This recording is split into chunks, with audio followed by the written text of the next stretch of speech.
Sharq Turkistondagi Xitoy hukumat hujjatlaridan erishgan isbotlarga asoslanganda, necha minglagan Uyg'ur bolasining onasi yoki dadasi Xitoy yig'ib olish lagerlariga majburiy qamalganligi sababli ota-onasidan ayrilib talada qolgan yoki yashinib qolgan bu mo'minlar qolgan.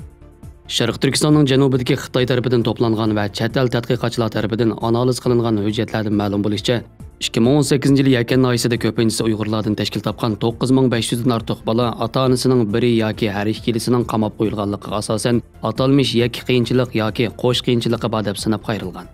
Bu hujjatlar 2019 yılı yozda Xitoy tarafidan ishlatilgan bir tordan tushirib olingan materiallarning bir qismi bo'lib, ularda ko'rsatilishicha barliq bolalarning oz deganda ota-onasidan biri turmaga qamalgan, tutib turilgan yoki atalmish qayta tarbiyalash markaziga olib ketilgan.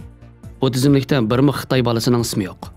Xitoy bu bolalarni Darul Tamlaga yoki qattiq amonlik tadbirlari qo'llanilgan yotoqliq maktablarga o'rnashtirgan bo'lib, qattiq kontrol va nazorat qilinib, barliq darslar, o'zaro aloqa, ona tildan mahrum qilinib, butunlay Xitoy tilini qo'llanish shart qilingan. Tadqiqotchining tekshirishida 2019 yili jami 880.500 bola Xitoy sababli ota-onasidan majburiy ayirib etilib, yotoqliq o'rinlarda turayotgan bo'lib, Xitoyning tutib turish sistemasini kengaytirish bilan 2018 yildagidan 76% oshgan. Yakan ayısının ma'lumotlarini butkul rayonga qiyoslaganda 15 yoshdan to'van ota-onasining biri yoki har ikkilisidan ayrilib qolgan Uyg'ur farzandlarining soni 250 mingga yetadi ekan.